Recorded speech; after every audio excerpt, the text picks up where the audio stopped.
Okay, welcome to Mac 1105C and Mac 1105 Test 1 Review. My name is Michael Oholtzky. I am a mathematics specialist here at the Learning Commons. If you guys have any questions about any of the problems we cover in this review, by all means, come and see us and visit us on the website. There we have our hours, and I'll show a link to the website at the end of this review. So, to get started, we're going to begin with graphs, domain, and range. Okay. Question one, from the graph, list the x and y intercepts. So the thing to remember for these is that we have um, two axes, and we have the y axis and the x axis. Okay, the y axis is right here, and the x axis is right here. Okay, so once we know that, we can think about what it means for the graph to intercept the y-axis or the x-axis. So when we're thinking about interception, we're thinking about almost like in football, like when when a player intercepts a pass, that player comes in contact with the ball, intercepts the catch. So in the same way, if we look at the graph here, where on the y-axis does the graph intercept the y-axis? So if we look at 4, we see that there's a connection between the graph and the y-axis. So that ordered pair would be 0, 4, right? Because the x-axis here is at 0 and the y is at 4. So our y-intercept would be the ordered pair 0, 4. 0 for x, 4 for y. All right. And we do the same thing with the x-intercept. So same question, take some time, maybe pause the video and ask yourself, where on the graph does the graph intercept the x-axis? Okay, what ordered pair? And we're talking about the x-axis here. Okay, so right here we see at -4, there's an interception of the graph and the x-axis. So that ordered pair would be -4 for x, right? Because the x is right here, but y is all the way down at what? 0. Okay, so our x-intercept is -4, 0.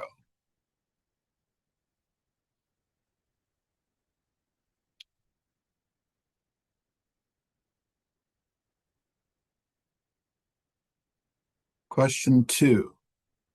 For each graph, determine whether it is a function or not. Okay, so for these graphs, we have a little tool that we use to determine whether a graph is a function or not, and it's called the vertical line test. So remember, vertical is up or down. Okay, so what we're basically going to do is take an infinite amount of lines, right? 1, 2, 3, 4, all the way through the graph, and ask ourselves, does the graph hit do these lines that we're drawing across the graph, do they hit the graph at more than one point? So take a second and ask yourself, for this first graph right here, draw a bunch of lines through it and ask yourself, does it hit for more than one point throughout the entire graph? Okay, so we draw a line. No, no, just 1 point, just 1 point, just 1 point. But here, look, we're hitting a bunch of different points. These are all points that we're hitting with this line here. So you only need one. You only need to hit the graph at more than 1 point. So since we have multiple points here, we can say that this graph is not a function. So this graph is not a function. How about the second graph? Take a second and ask yourself, if I drew an infinite amount of lines through this graph, would it ever intersect the graph more than once? So let's go through this one. 1, 2, 3, 4, 5, 6. All the way through, we can see since it's a diagonal line, there's no overlap here, that this is indeed a function. So this one here, no function, but this one is a function. How about this third graph? We draw a line here. Look, right from the start, we don't even have to go any further because right from the start, we see that the graph has been intercepted by our vertical line test more than once, right here and right here. Okay, so this graph is not a function. Again, if you have any questions about these concepts, by all means, come and visit us in the Learning Commons, and we will be happy to help you. Question 3. Find the domain and range from the graph. Okay, so we're not given a function. All we're given is a graph. So how do we find the domain and range given the graph? Well, first, we want to know what the domain and range is. So what's the domain? The domain is domain equals the x-axis or x values. Okay, we're looking at the x-axis and we're looking at the x values. And we're asking ourselves a question. We're saying, how far left to how far right does this graph go? Okay, how far left to how far right? So if we start from the left, and the order matters, you always want to start from the left and go to the right. We can see that this one goes on for basically infinity. It just keeps going in that direction. So we can start by saying it starts at negative infinity, but how far to the right does it go? Ask yourself that. Take a moment and see if you can answer that question. Okay, and go ahead and pause the video if you need to. So let's just trace this graph. We go from the left to the right, and we stop at this open circle here. Okay, so let's ask another question. What does an open circle mean? And what does a closed circle mean? Okay, we have two circles here. The closed circle means that that value is included.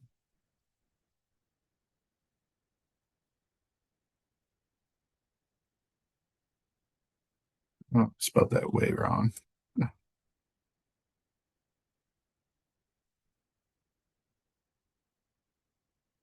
Let's try again.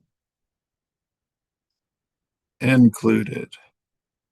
Okay, and then an open circle is, you guessed it, the opposite. Excluded. Okay, so what we have here is an open circle. So the value that that graph lands on with the open circle is going to be excluded. Okay, what value is that? We just look down. Let's see here. It looks like 13. So it starts at negative infinity and goes to 13. Okay, and that's our domain. Now we want to ask another question. about the range. What is the range? The range equals the y-axis or y values. So we're asking ourselves a similar question to the domain, but different, slightly different. Instead of asking from left to right, we're asking how far down to how far up does the graph go. So let's take a look. We see this downward behavior here. It looks like it's going to infinity. So we can start by saying negative infinity. But how far up does it go? Let's see. All the way up here. There's a peak here, right? So what's that at? That's at 7. Okay. But keep going. Let's make sure it doesn't exceed 7. Yep, it looks like it just stops there at 7, right? So, and that rests on 7 right there. Even though it doesn't over here, it rests on 7 over here. So we're going to say negative infinity to 7.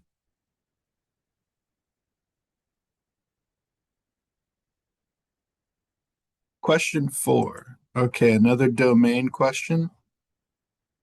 So now we're asking ourselves, we don't have a graph. So now we just have a function. How do we find the domain given a function? Well, you want to know your parent functions. The parent function of a radical is the radical of the square root of x. And we know that its domain equals 0 included to infinity. Okay.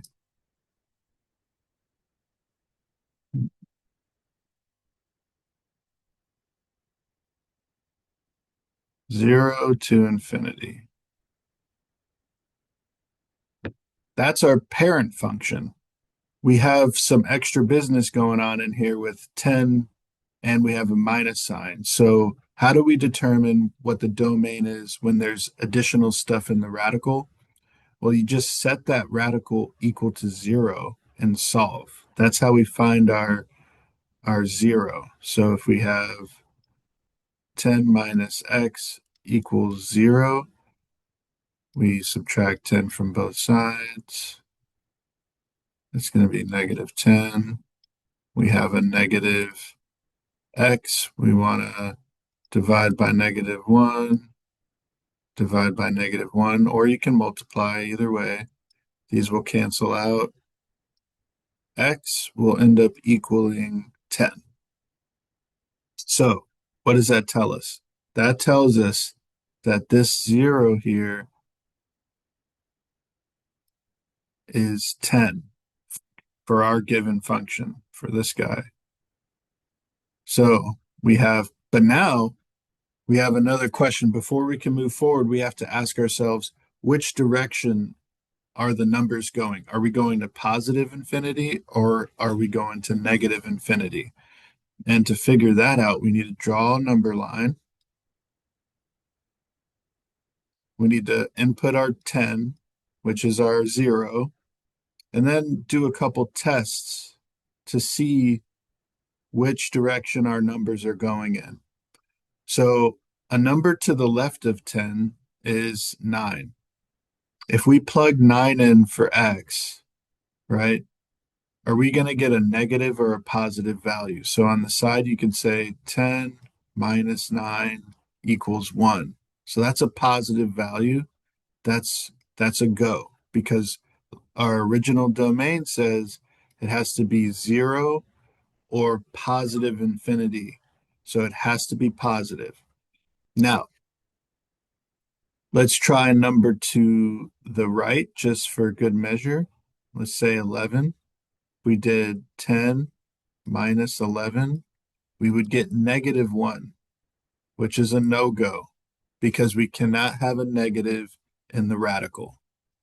So that tells us that our numbers are going from 10 to negative infinity. So we start with when we put in our domain, we start with the lowest value, which is negative infinity, and it goes all the way to 10 included. And that right there is our domain. Okay, so we have another rational function here. Maybe take a minute and see if you can solve this one. Go ahead and pause the video and see what you can do on your own. Okay, so let's go ahead and try and solve this one. First, we want to make sure we have the most simplified version of the expression. This is not a difference of squares because we have a plus sign here. So we don't have any extra factoring to do as we did with the last question. So we can just move on and ask ourselves, is there any value that will make this bottom, the denominator, zero? And really, you can try as many numbers as you want. You could try 9. You could try 3, which would give you 9, but 9 plus 9 is 18. That's not zero. So um, you could even do the algebra here and try and find a zero. But spoiler alert, you're not going to find a real number for your zero. We got the square root property, and right here we run into a problem. Because we have a negative number in the square root, we're no longer in the realm of the real numbers. So there's no real number that we could put in for x that would make the bottom zero, which means um, any value is okay. Any value is okay. The top can be zero. We know that when the top is zero, the answer is just zero. So any number is okay. And to represent that in interval notation, we have negative infinity to positive infinity.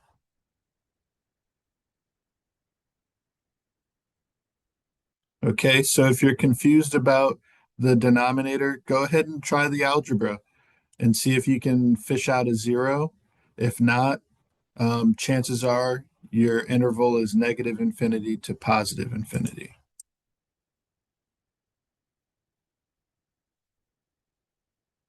Okay, factoring. This is a big topic, so um, we'll spend some time here.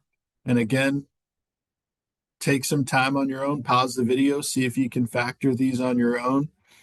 And if you have any questions about this section, please come and see us. We're more than happy to help here at the Learning Commons. So to begin with this one,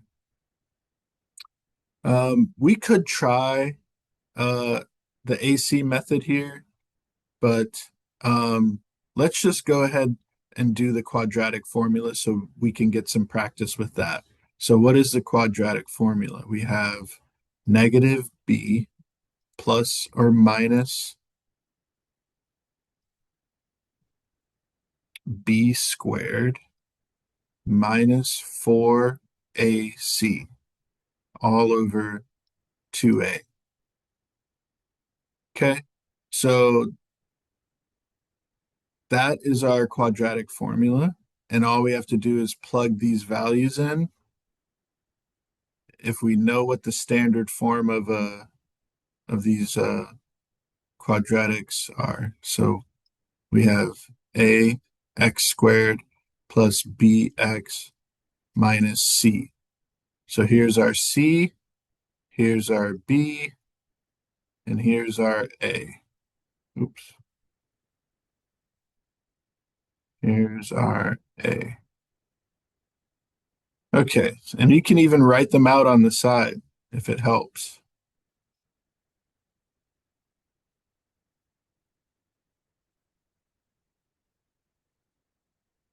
Negative 9. So now that we have our values, we can take those values and then plug them into our quadratic formula. So starting with negative b, we have negative, what's our b? Our b is 7. plus or minus 7 squared minus 4. What's our A? 4. What's our C? -9. Okay, so that's the top. Then we have 2A, which is 4. Okay, so now we just do the algebra. Grab a calculator and oh, like,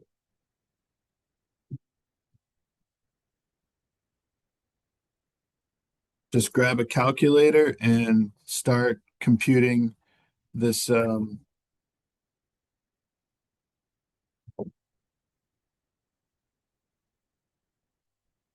these numbers here. So we have 7 squared here, starting with the radical,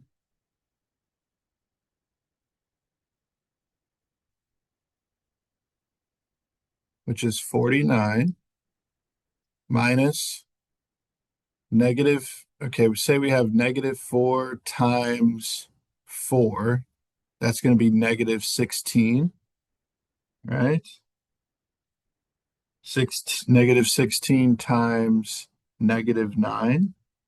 It's going to be positive 144. So it's going to be positive 144.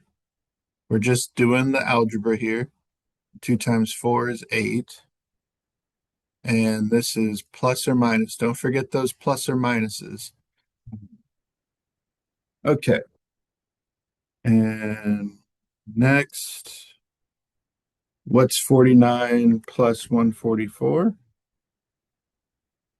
Got 193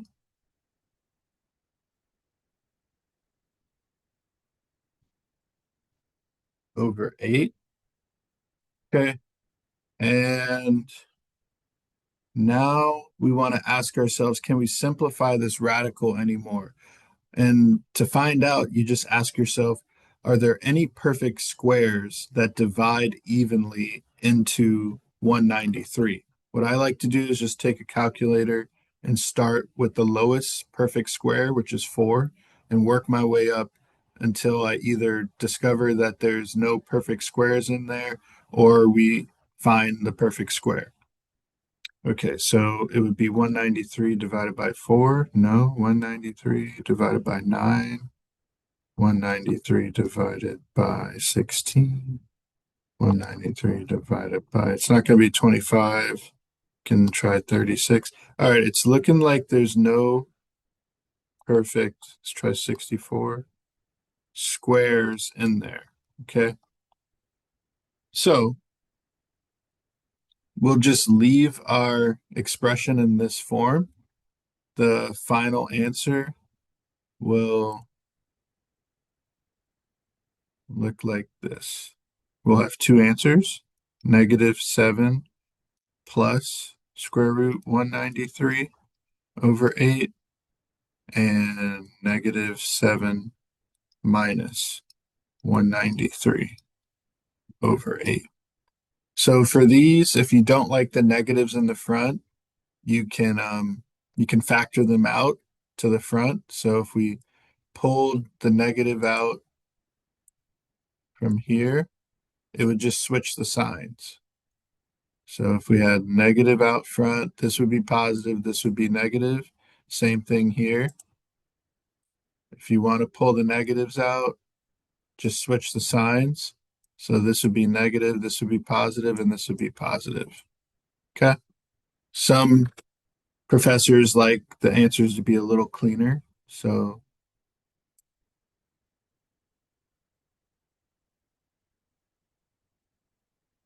all right.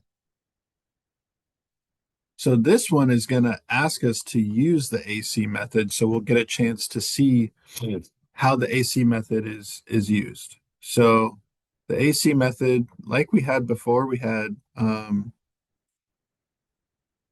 a x squared minus bx plus c. The AC method gets its name from combining the a and the c with multiplication. So we're going to multiply these two. What's our A? Our A is 2. What's our C? Our C is also 2. Multiplied together, we get 4. Now we want to break 4 into two numbers that add to negative 5x and multiply to 4. Okay, let's see here. Let's try 1 and 4. And if they're both negative, they'll equal a positive when we multiply them together. So the trick with the AC method is when we get to this point, we just want to write x's here because we're going to rewrite the initial expression with our two new numbers. We essentially split this negative 5 into two new numbers. So now we have 2x squared minus 1x minus 4x plus 2. This all equals 0. And now we want to ask ourselves, can we factor by grouping here? We got 4 terms. Can we factor by grouping? Is there anything common to the first two terms that we could factor out? Well, yes, we have an x here and an x here. And take a moment, pause, and see if you can factor this by grouping from this point forward. We have the x here. It's going to give us 2x minus 1. What about this negative 4x plus 2? Is there a common term in there that we can factor out? We have the 2 and we have the 4. So we could pull the 2 out, and that would give us negative 2x plus 1. But since we want to make our factors match, we're going to factor out that negative as well from these two guys. When we factor out a negative, we switch the signs. So if we pull the negative out, we're going to have positive 2x, and the sign here is going to go to a negative. Okay. So we pulled a negative 2 out because we want these two numbers here to match. Why? Because we're going to pull them out. So what happens when we pull the 2x minus 1 out from the x? We're just left with the x. What happens when we pull it out from the negative 2? We're just left with the negative 2. And the 2x minus 1 did not disappear, so it goes right here. Okay. And that is the AC method.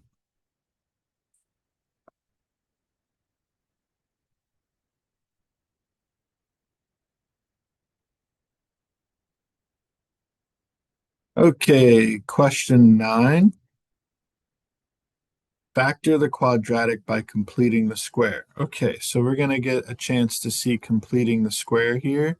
So we have the first step is to get this 7 to the other side. Okay, so that'll give us x squared plus 6x equals 7. Now we want to take b, half of b, or b over 2, and we want to square that. So what's our b? Our b is 6.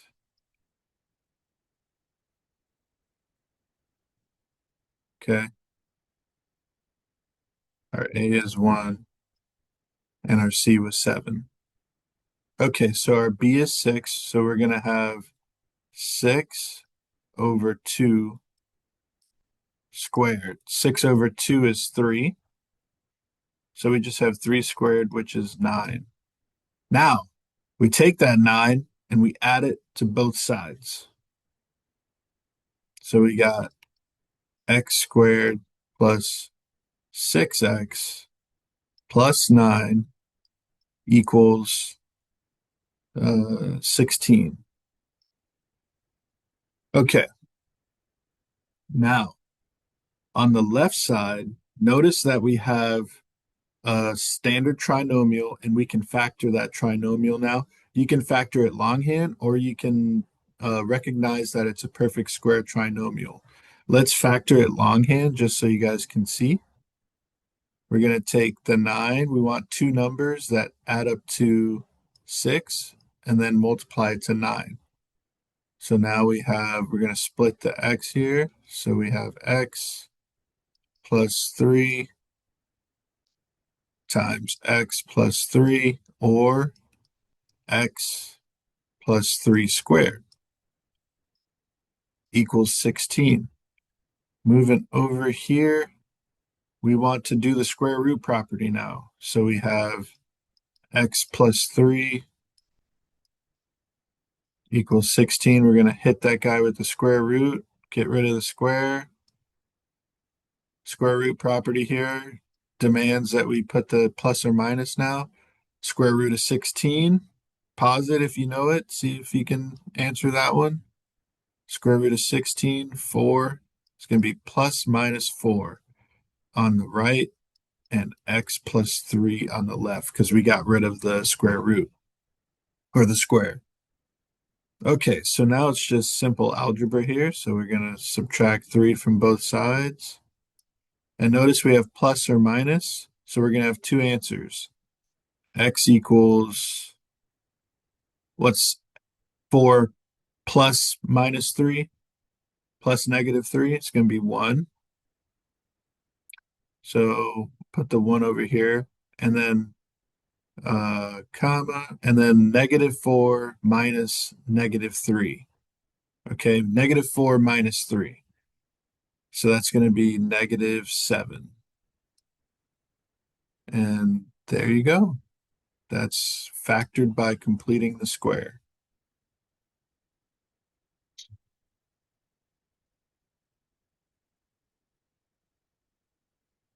All right. So we've covered graphs, we've covered domain and range, we've covered factoring. Now we're going to get into inequalities. So we have question 10, which says solve the inequality. So we have 9 minus 2k is less than 3 plus 5k. And we're just going to do simple algebra to solve for k. So let's keep things positive by adding 2k to both sides. That gives us 7k. Let's subtract 3 from both sides. That's going to give us 6. Okay. And then we want to divide by 7 on both sides to get that k by itself. And that gives us 6 over 7 is less than k, or k is greater than 6 over 7.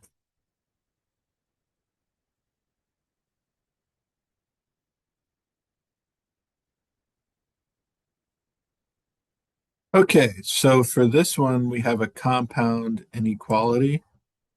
And also make sure you read the whole question on test day and generally. Write the solution in interval notation. If there is no solution, enter the empty set.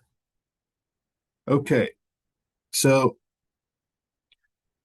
this one's a little more complicated than the other because our variable is right smack in the middle of this inequality. So let's just use simple algebra to try and isolate that variable. So we got -3 less than or greater or equal to 4y minus 2 less than 10. Let's get that 2 out of there.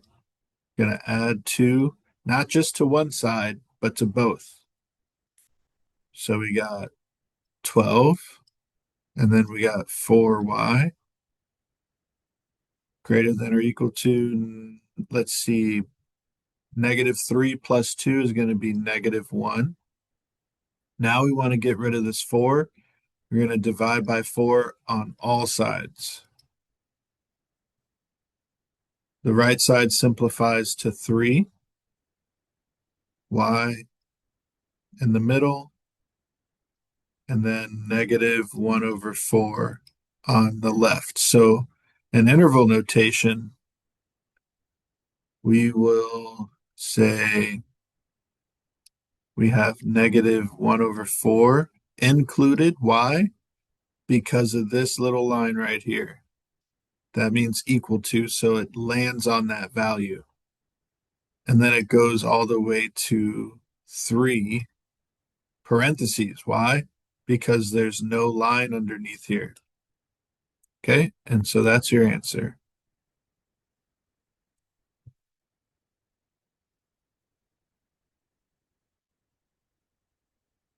All right, number 12.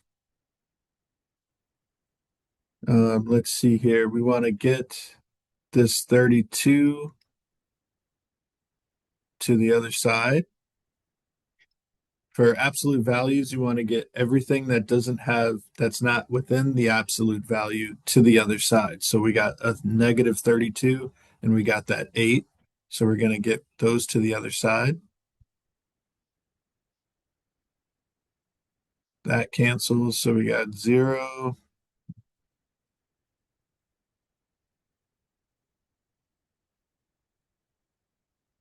And this 8 is not inside the absolute value. So we're going to get rid of that as well. 0 divided by anything is just 0.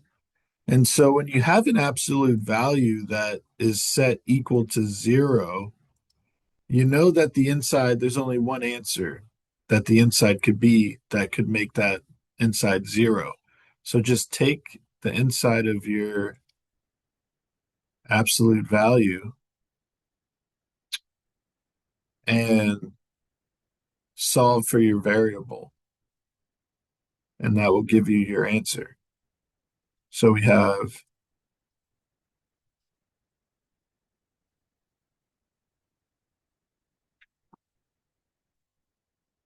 -8 on both sides.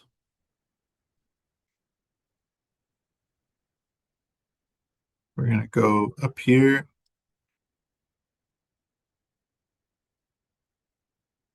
divide by 4 on both sides. That's going to give us -2. So if we plug -2 into this original equation here, we would get 0. Um,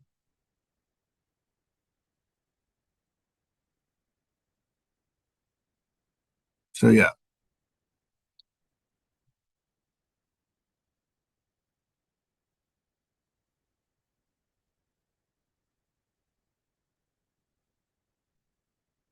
All right.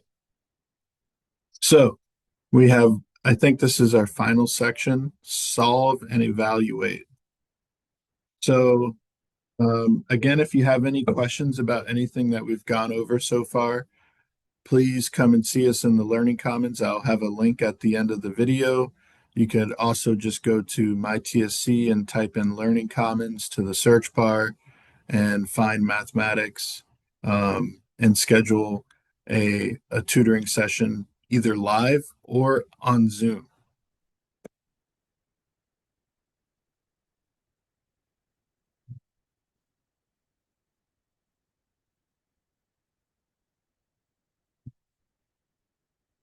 Okay.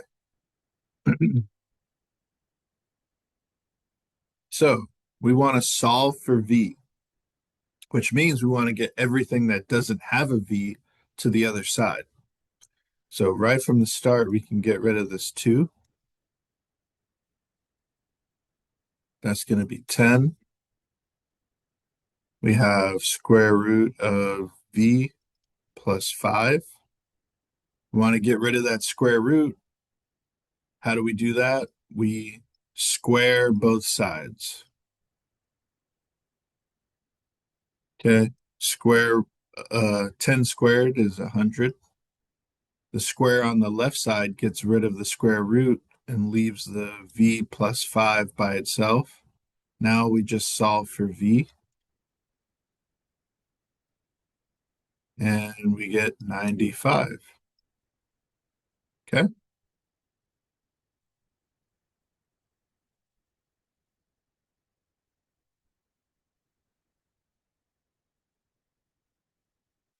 All right.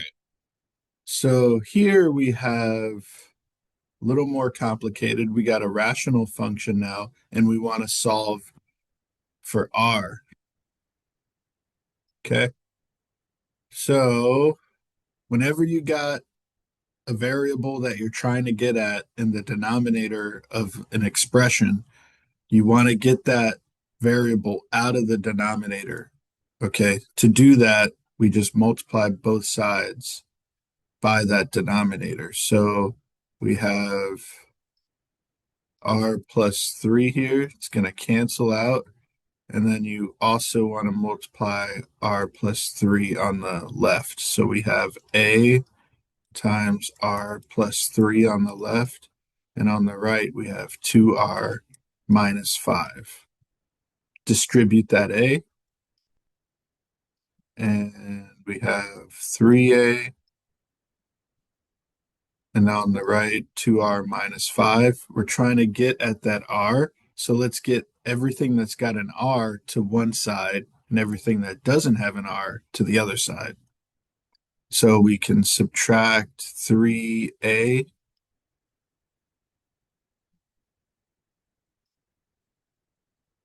and we also want to subtract 2r, right? Because these two have r's. So we have a r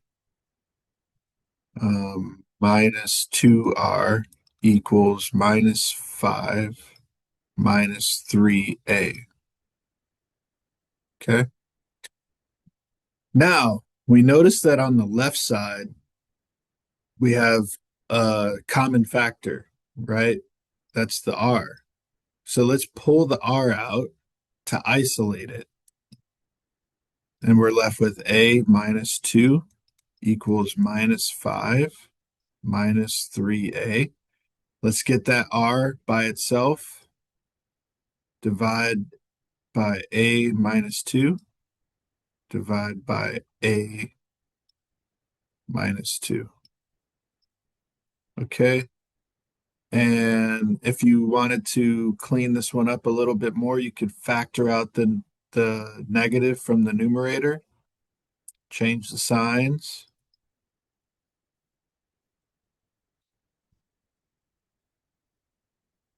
and you're done, right? Because the R is right here. You could just,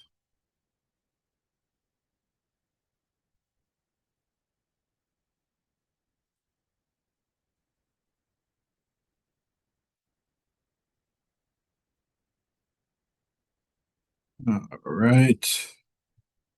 Okay, word problems. All right. So we have Joe rented a truck for one day. There was a base fee of 1995. So I like to just write things down as I read them. I feel like it helps keep track of everything. So base fee 1995. And there was an additional charge of 75 cents for each mile driven. So we have 75, that's going to be 0.75 for each mile driven. Whenever you see for each or per, you know that that's being added on to your X value. So the person had to pay $245.70 when they returned the truck. For how many miles did they drive the truck? So we have our total 245.70. So now let's put this all together. We have a base fee that you're going to pay no matter what, and then an additional 7.75x And that's all supposed to total at the end of the day $245.70. All we got to do is find out how many miles they drove because we got 75 cents per or for each mile. Okay. So let's get rid of this 1995. We're just solving for X at this point. Okay. Calculator 245.70 minus 19.95. We get two, we get 225.75. We still have this 0.75 here. We got to get rid of that now. Divide on both sides. Take that number, divide by 0.75. You get 301. Okay, so dragging this guy over here. We got 301 equals X. That's how many miles they drove.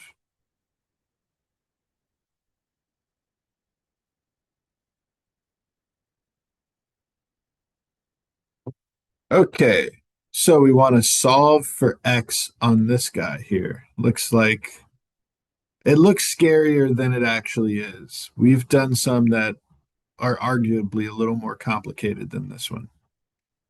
So we have minus 3 times 2x minus 5 plus 4x equals 2 times x plus 5. And we're trying to solve for x.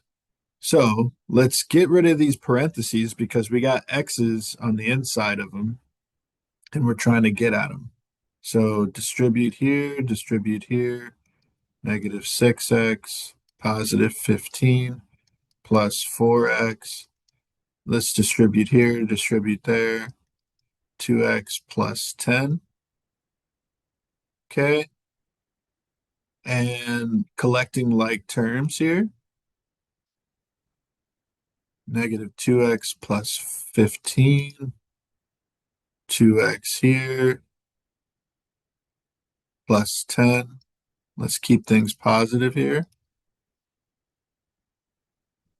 We're going to do 4x and get rid of this 10. That's going to give us 5. Divide both sides by 4. And you're done. Okay.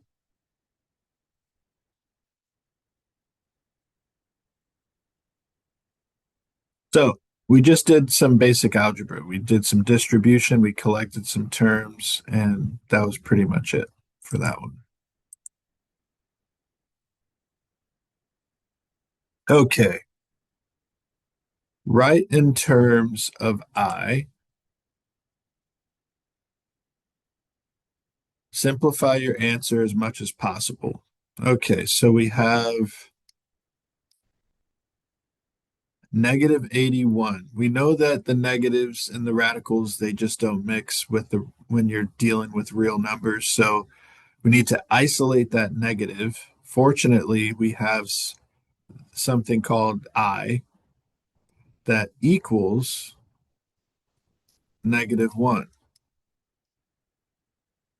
Um, so here, if we isolate that negative 1, we can just call that one I.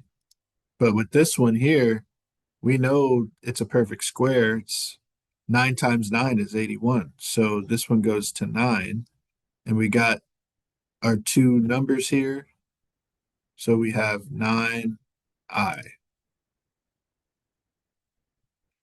Okay.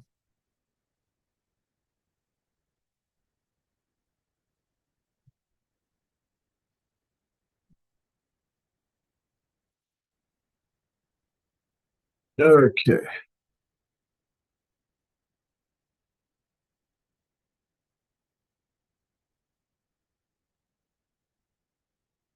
All right. solve, simplify as much as possible. So we want to solve this guy for 0. We want to find out what x is when it's set equal to 0. To do that, let's get this guy over. So we have x plus 3 squared on the left equals 28 on the right.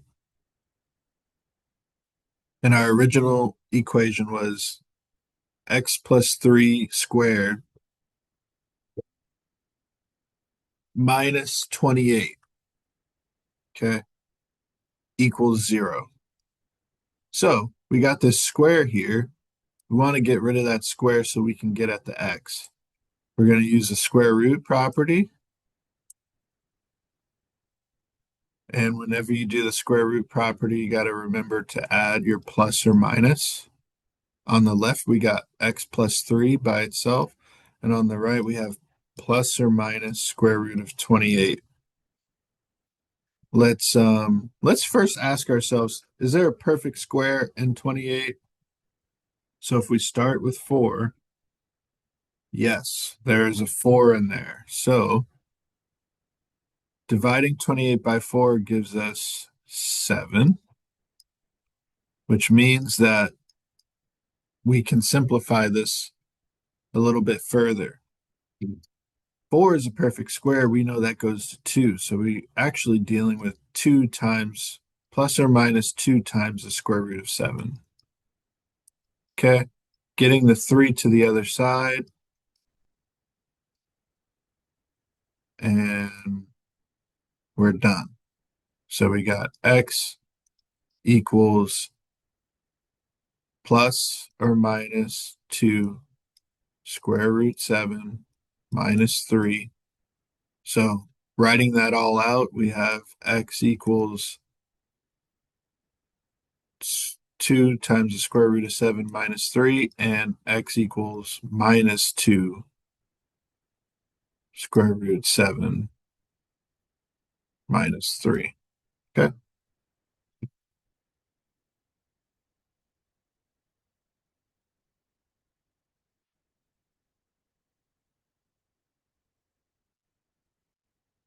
All right. So we want to solve here. So we've got,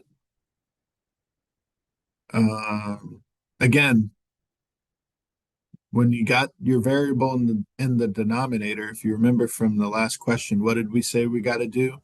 We got to get that guy to the numerator. So to do that, we just multiply both sides by the denominator.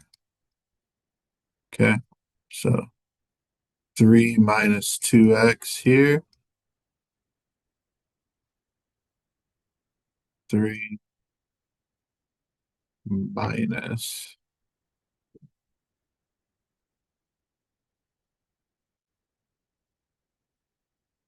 what is it, 2x? All right, so now on the left we got x minus 4. On the right we got 5 times 3 minus 2x. We're going to add 4 to both sides. We're going to distribute this 5.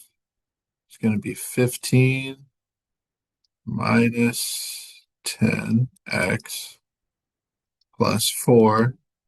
Let's keep things positive. Get this 10x to the other side. That's going to be 11x. 15 plus 4, 19. 11 divided on both sides gives us 19 over 11 here.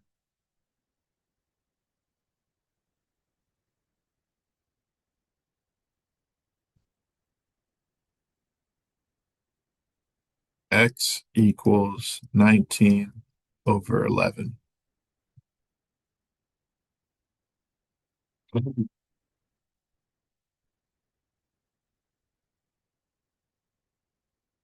Okay, this one is much like the other one, but it's got two rational equations. So for these, we can actually cross multiply here. Um,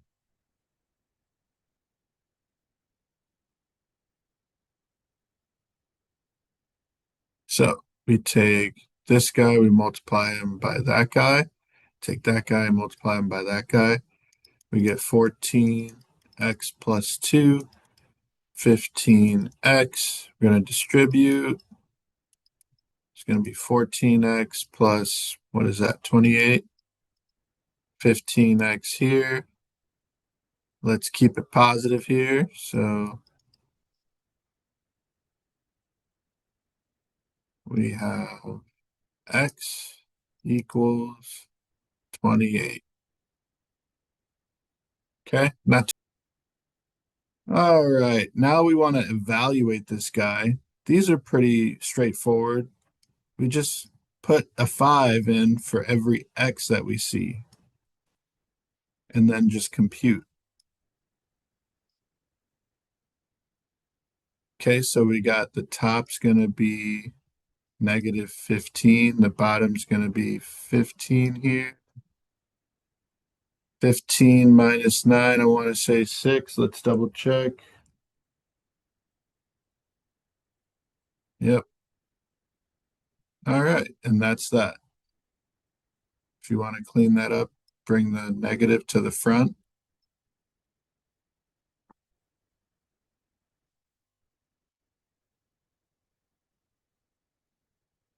All right. Solve for W. So we have W to the 1/3 equals -2. How do we solve this problem? We just raise both powers. We want to get that power into something that we can work with. So we just raise the power to a value that will make it a whole number instead of a fraction, right? So we have 1/3. What would make this fraction a whole number? Well, if we raised it to 3, 3 times 1 is 3. 3 over 3 is 1. So now we have W to the 1 power, right? If we had this here. And what you do to one side, you got to do to the other. So 3 negative 2 raised to the third power, that's going to be -8. So W equals -8.